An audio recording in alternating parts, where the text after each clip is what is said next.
ফেচবুকৰ most important settings আপোনাক মই দেখাই দি আছোঁ আজি। এইকেইটা ছেটিং আপুনি কৰি ল'ব। যদি এইকেইটা ছেটিং আপোনালোকে যদি নকৰে, আপোনাৰ প্ৰফাইল কেতিয়াও গ্ৰ' হ'ব নোৱাৰে।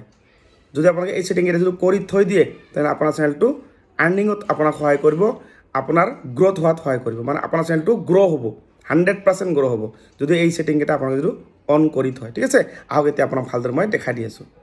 এইটো মোৰ প্ৰফাইল। আপোনালোকে তলত যাব ছেটিংছত, এই তলত যাওক, ছেটিংছত গ'ল। এই যে ওপৰত দেখা পাই ছেটিংছটো, এই ওপৰত ইয়াত ক্লিক কৰিল। ক্লিক কৰাৰ পিছত এতিয়া তলত যাব এনেকৈ। সেইকাৰণে এই যে মিডিয়া দেখা পাইছে, মিডিয়া, এইটো মিডিয়া ক্লিক কৰিব।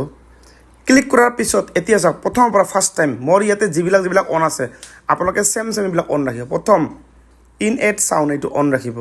ভিডিঅ' কোৱালিটি অপটিমাইজ এইটো অন ৰাখিব। এইটো নহয় কিন্তু ডাটা ছেভাৰ নাৰাখিব, এইটো ৰাখিব।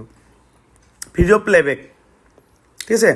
এই যে নেভাৰ যিটো দেখা পাইছে, এইটো যিটো নেভাৰটো মানে কি জানে, মানে আপোনালোকৰ ভিডিঅ'বিলাক যেতিয়া মানুহে কমেণ্ট কৰে, সেই কমেণ্টবিলাক আপুনি যেতিয়া চাবলৈ যায়, তাক যেতিয়া ৰিপ্লাই দিয়ে, তাতে সেইটো আপোনাৰ ভিডিঅ'টো অট'মেটিক প্লে হয় নহয়।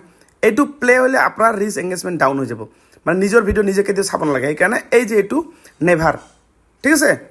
তাৰ পাছত ৰিলছ ষ্টাৰ্ট উইথ চাউণ্ড, এইটো আপুনি কৰি দিব পাৰে। কৰিব পাৰে, নকৰিব ডাঙৰ কথা নহয় ওপৰটো। Second stories start with sound, এইটো আপুনি কৰিব পাৰে, নকৰিব পাৰে, এইটো আপোনাৰ কথা। এই দুটা মই কৰি থৈছোঁ, কাৰণ এটা চাউণ্ড লাগে মোক, ঠিক আছে। তাৰপাছত ইয়াত চাওক ভিডিঅ' এণ্ড ফটো ছেটিং, এইবিলাক ৰিডাক্ট 3D ফটো মেনশ্যনমেণ্ট, এইটো আপুনি অন কৰিব পাৰে, নকৰিব পাৰে। মই এইটো অন ৰখা নাই, অফ ৰাখিছোঁ। তাৰপাছত এইটো চাওক always share reels with story, এইটো মানে ইয়াত কি কৈছে জানে, আপুনি যেতিয়া ৰিলবোৰ যে আপোনালোকে আপলোড কৰে, এই ৰিলটোৱে আপোনাৰ ষ্টৰি হৈ যাব। আপুনি ষ্টৰি এক্সট্ৰা কৰি পষ্ট কৰিব মানে নালাগে। মানে এইটো যদি অন ৰাখে, এইটো অন ৰাখিব, হৈ গ'ল আপোনাৰ, বুজি পাইছে। আপোনাৰ ৰিলেই হওক। তাৰপাছত এইটো চাওক always share videos with story, চাওক এতিয়া ভিডিঅ', এইটো ওপৰত আছিল ৰিল, 15 ছেকেণ্ডৰ পৰা 90 ছেকেণ্ডৰ ৰিল যদি আপুনি আপলোড কৰে, এইটো অট'মেটিক মানে ষ্টৰিত পষ্ট হ'ব, ঠিক আছে।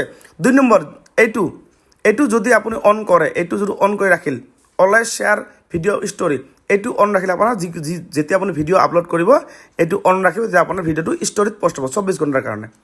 এই যে ষ্টৰিত ওপৰত যে ওলাই যে এক্সট্ৰা কৰি যে বহুতৰে, সেইটো ঠিক আছে। তাৰপাছত এইবিলাক চাওক অ'পেন ইন এক্সটাৰ্নেল ব্ৰাউজাৰ, এইবিলাক নকৰিব, এইবিলাক নালাগে। তাৰপাছত চাওক এইটো চাওক অট'মেটিক কেপশ্যন ক্লজ কেপশ্যন, এইটো অন ৰাখিব, ঠিক আছে।